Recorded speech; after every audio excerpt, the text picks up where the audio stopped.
Quite a complex one today. This is an image from 1944.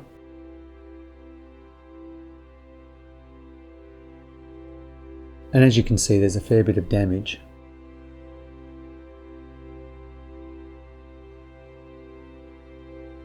So what I'll do is straighten the image, which is pretty straight already. There you go. And then crop it using the crop tool.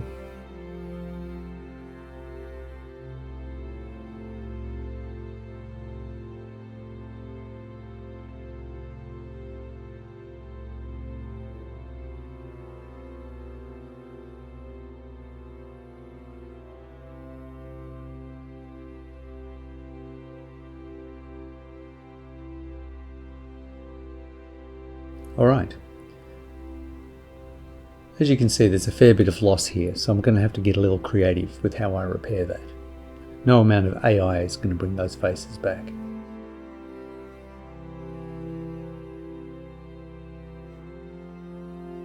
So starting with a basic hue saturation, take out the colour, make it a black and white image. And then looking at the levels, you can see the top end is pretty empty. Bottom end's not so bad. There's not a lot of colour information or tone or any information in the top end there. You can see if I go to the shadows and highlights and I try and show what's in the highlights, it goes to a flat, noisy grey very quickly, which is a real indicator that there's nothing in the negative or in the scanned image for that top end of the image.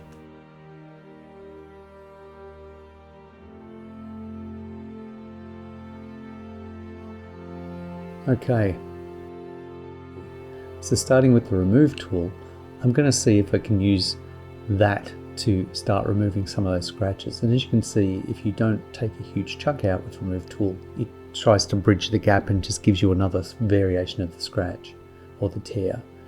It's very good at removing things like this on densely patterned areas, but you can still see there's a bit of the line, the vertical line visible.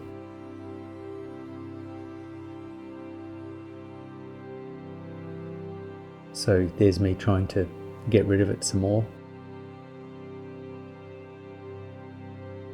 So in order to get rid of that line more completely, I'm just going to go to the clone brush and just clone a bit of foliage from elsewhere, just in a random pattern to break it up a tiny bit.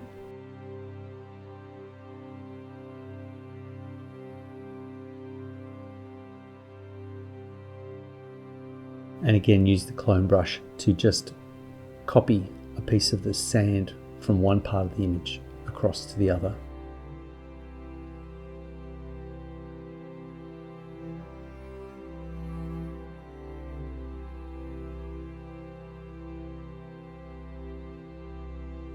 So now using the spot healing brush, I'll just remove a few of these scratches in the soft focused corners of the image. But as you could see, it was just making it more blurry. So try the remove tool and you can see it's far more successful.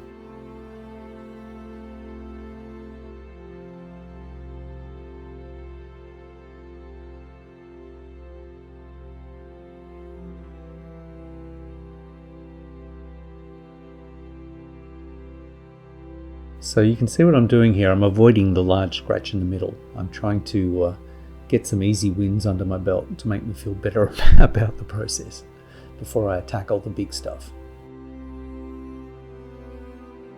It's interesting with creases and scratches like that. There's a lit side and a dark side quite often, which has that real raised profile, and it's really important to knock out the brights and the darks on both sides of those scratches. Or creases, I should say. Clogs, we're in Holland.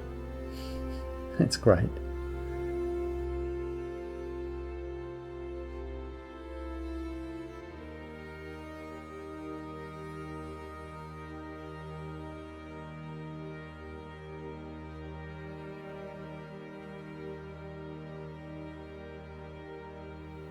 The remove tool is really amazing for areas where you don't really care about the detail, you just need the damage to be gone.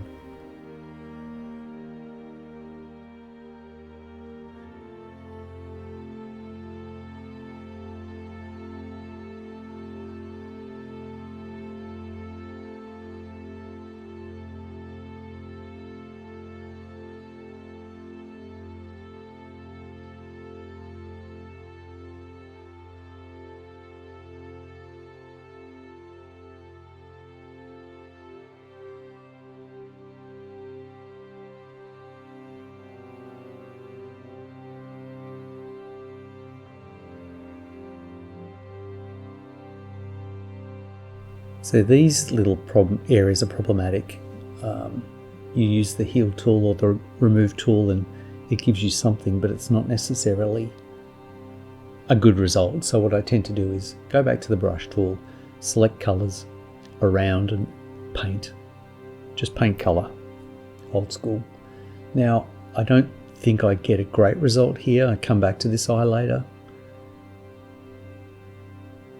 And then using the remove tool, just removing some of the dots and spots on people's foreheads.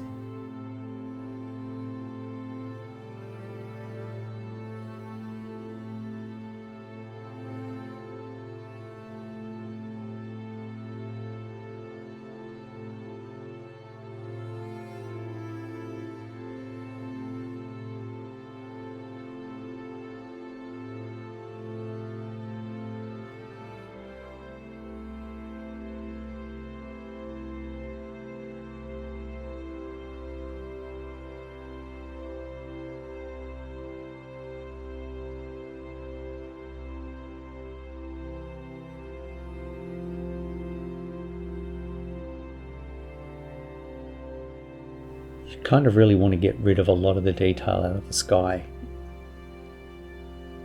Sometimes you can remove scratches like this and there's still kind of variations of the greys in the sky that don't necessarily read as clouds, they just read as areas that used to be bumpy in the scan. And later on I think I come back with a large brush and just paint this a little flatter.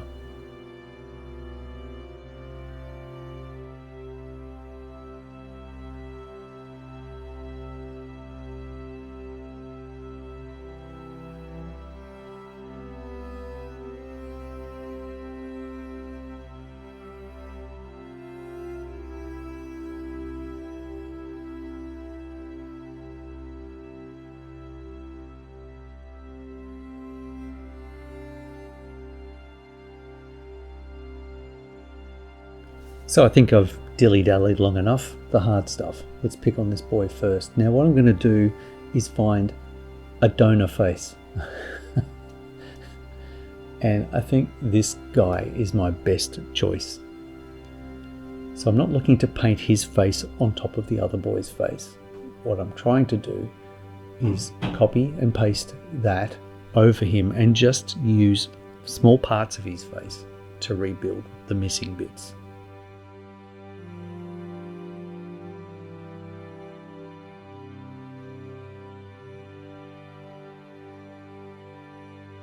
So I like to set the transparency a little low on this layer so you can kind of get a rough eyeball for scaling and warping this face around.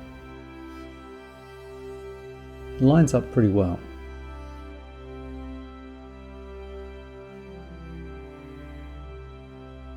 You want to be careful about resizing and moving and rotating too much because it starts to downsample the image a little too much.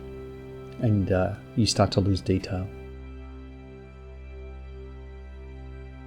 Now setting that back to full opacity, and I'm going to add a mask layer,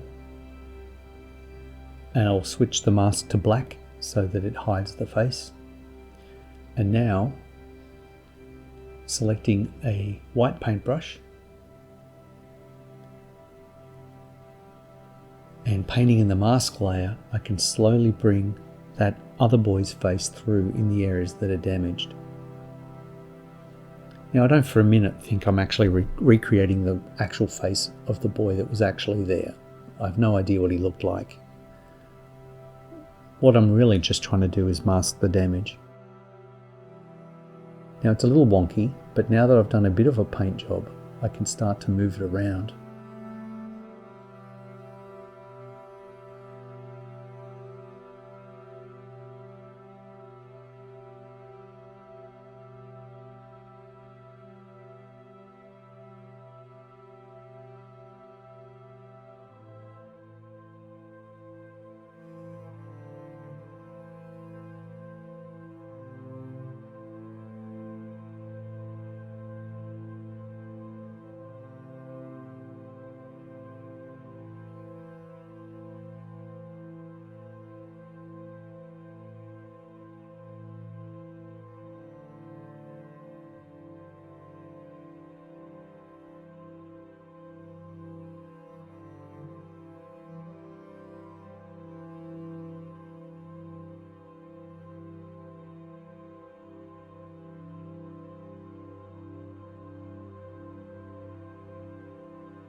And I think I'm getting pretty close here.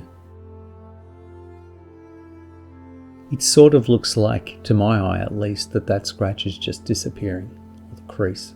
And I think that's pretty good. And he also doesn't look like the donor face.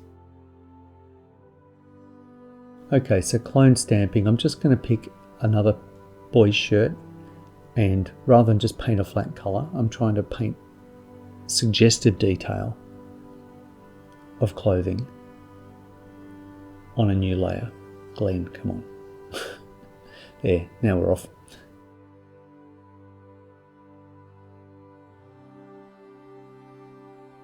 It's a bit darker than the shirt, but at least it's putting detail in. I'll pick some slightly lighter tones from the creases with my brush tool and just pull a few highlights out. Try to blend it a bit more.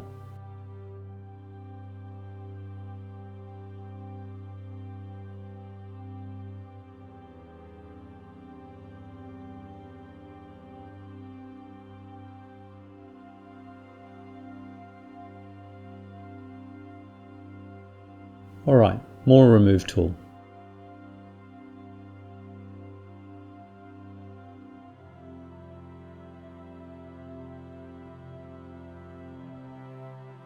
No, taking too long.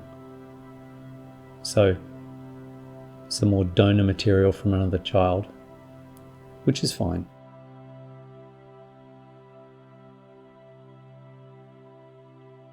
I'm going to collapse all this down, merge layers, working on just the one layer. Now, this girl's face is interesting because she's very square to the camera, and I'm wondering, can I copy one side of her face across to the other side?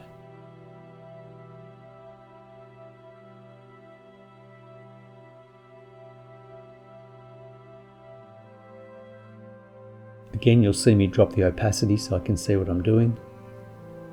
Move the element across, start to try and line it up.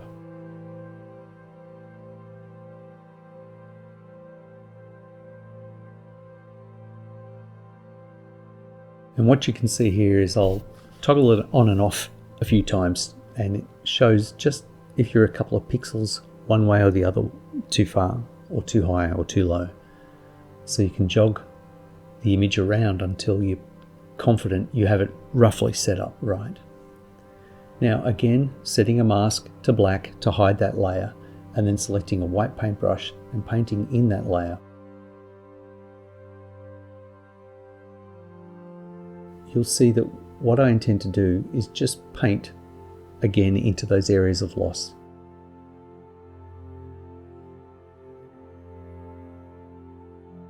It's about putting a bow in her hair and a side to her face, more than anything.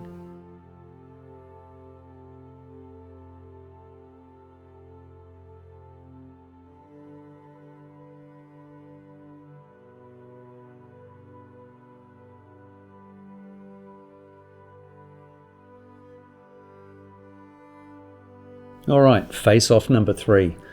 the boy up the top, he's got a fairly downturned head. So I'm going to find another boy with a face turned down. Again, with a lasso tool. This guy on the edge, he'll be fine. Copy and paste him down. Drag him over. See, he's a little similar. Probably good enough for what I need.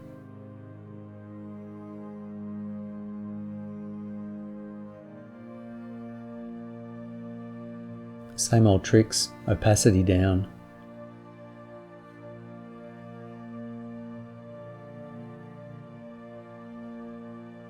Line him up.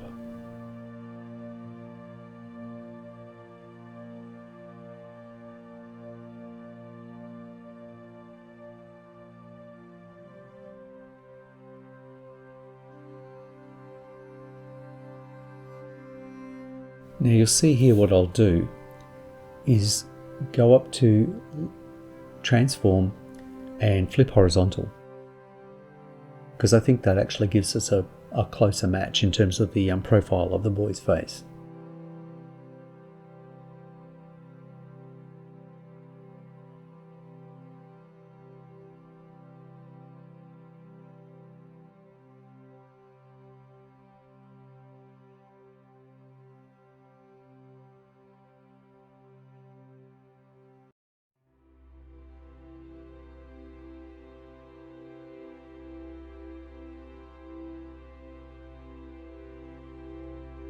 And trying to paint just the areas of loss.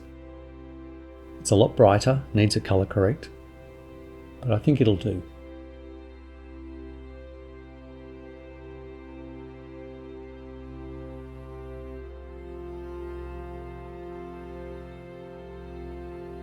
So I need to grade this face down a little bit, so I'll add a layer with levels, a level adjustment layer, and you can see I can do that up and down, but it affects the whole image. So this little icon constrains it just to the image below it. It has a little drop down arrow. So now when I adjust it, it's just going to affect the brightness of the image directly below it, or the layer directly underneath it. So now I have a more appropriate kind of tone for that face.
Another levels, just to check.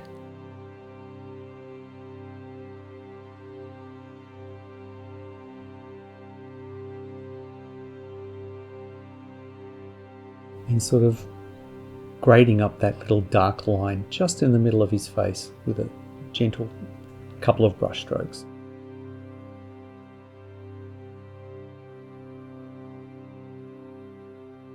Great.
Alright, getting through it.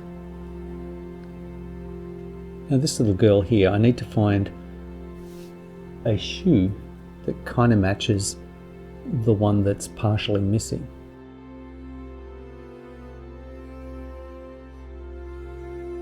So I'm going to try and use her other foot. Again, copying, mirroring, this time just dragging it out a little bit, making it slightly different in shape, skewing the top slightly to try and make it connect up with her ankle. It's a little bit different, but it's better than the big scratchy, damaged crease that was there.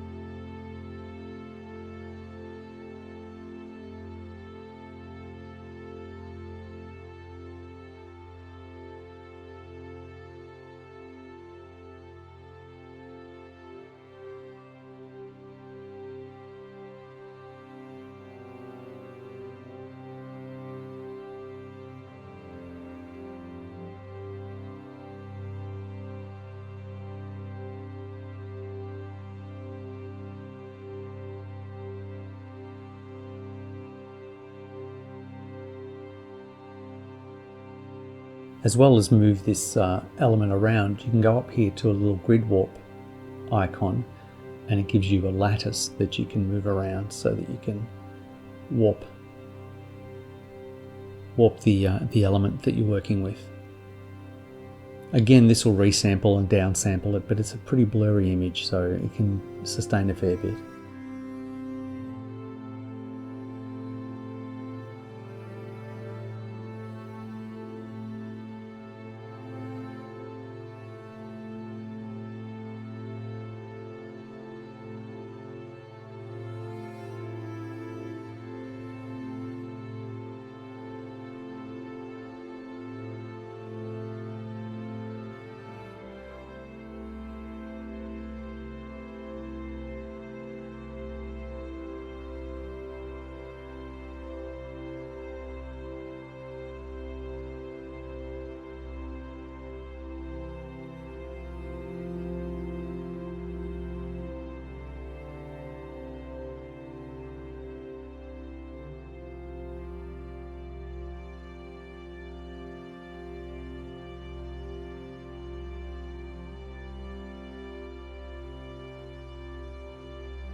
So the clone brush has been pretty good here to clone over some of the details, but you can kind of see the pleat or the crease at the bottom of her dress is not great.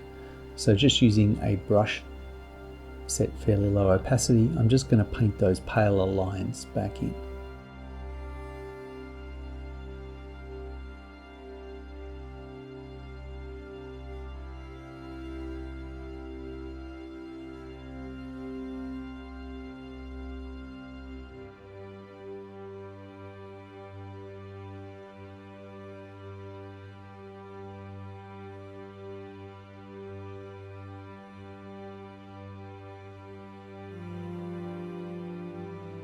Same old trick coming up. Select this part of the girl's top.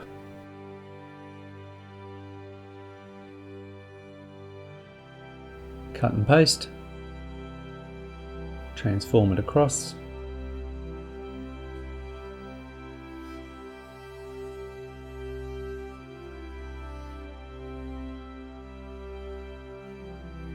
And start blending.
And here I paint a little bit of detail onto the pale shirt, just reintroducing that stripe on the arm.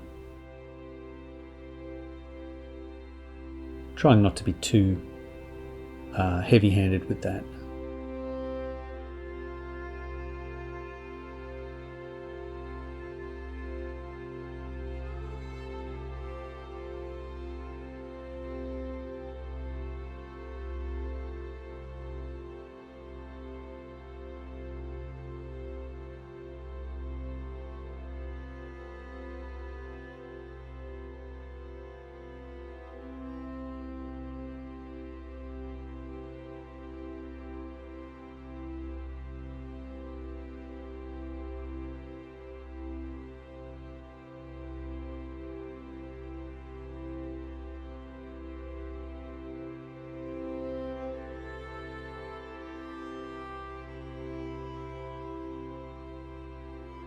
Alright, one more faceless kid to go, this one.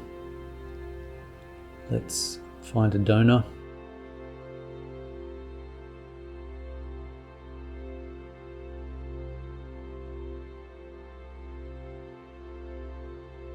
Okay.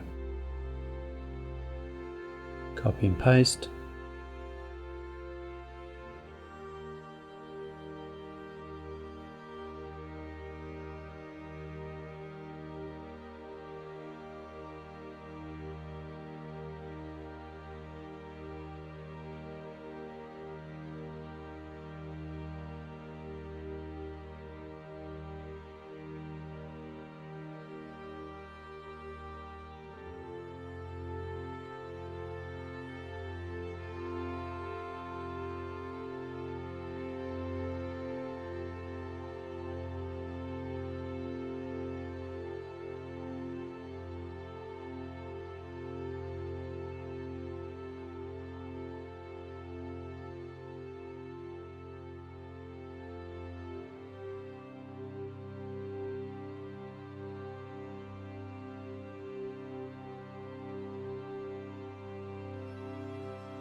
Now this one's not really going my way as much as I'd planned.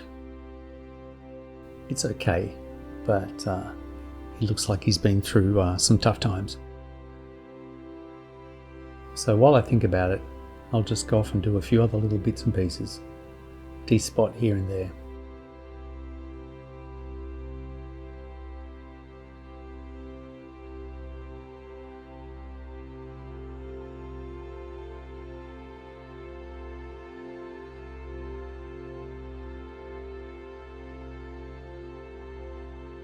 And now under neural filters, I'm going to hit the photo restoration tab and just let it do its thing, see if I can remove some grain, and it does a great job of that. You can see here the difference, particularly in the darker jumpers and darker areas. And I've left a little bit of the face enhancement on. I don't think it's doing a whole lot to these faces, and it certainly doesn't look creepy or overdone. So I'll leave that. Also, being a JPEG image, I'm going to put a little bit of JPEG artifact reduction onto it as well. I think that helps the image too. Set it to a new layer just to check, make sure we're happy all the way around the image with that adjustment, and I am.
I've been noticing that the outside of the image is a lot paler than the center, particularly on the left. So I'm going to put a levels, I'm going to crush it down fairly dark, and then in the mask I'm going to put a gradient.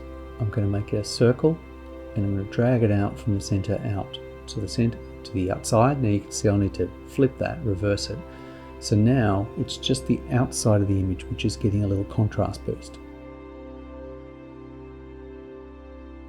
And I can play with how much I want now because that's been masked by that gradient.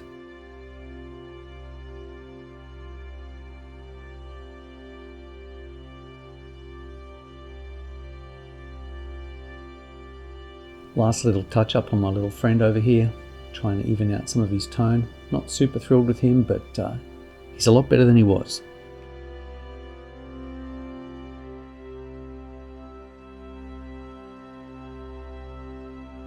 Tiny little grid warp.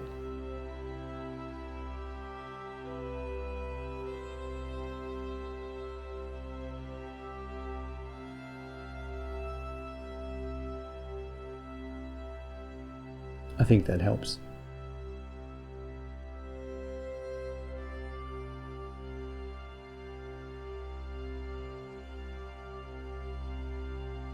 Well, I hope you enjoyed that as much as I enjoyed making it.